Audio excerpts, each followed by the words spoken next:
Introducing Alex Marland, author of Brand Command, Canadian Politics and Democracy in the Age of Message Control, published by UBC Press. Branded communications save time for both the sender and the receiver by simplifying information for a disparate audience.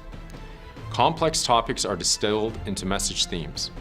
A strategy of repeating visuals and core messages delivers efficiencies in a digital society bombarded with stimuli. However, branding threatens idealized notions of democratic government and party politics. It harmonizes and dumbs down. It requires strict message control and image management. Above all, public sector branding contributes to the centralization of decision-making within the Prime Minister's inner circle. Political leaders from the beginning of time have always sought to try to control the message, and more than that, try to really persuade people. But what really changes things is when you have forms of technology to do this. So when you have the printing press, when you have radio, when you have television in particular, which really focuses on people and individuals and says, okay, well, this person's our leader as opposed to our team. That really changes things. And then certainly recently, with obviously the internet, we see even more of that. So what happens is when you have all these different forms of media occurring, you have even more of an effort to try and synchronize the message across different platforms.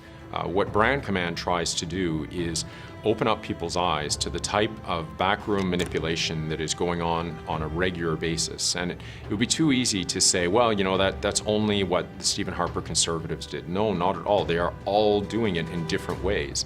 The difference is, in my particular case, I was able to get access to some information that might not previously have been available, to be able to really peel back the curtain on some of the things that go on behind the scenes. Branding has to always have the same constant message.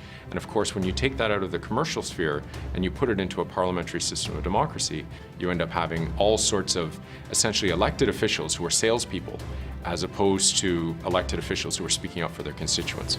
Every political party, every political leader is constantly aware of how they are publicly presented and want to be able to control that message. Even if they want to convey a spirit of democratic openness and transparency, they will do what they can to control the message to make sure that you see a spirit of democratic openness and transparency.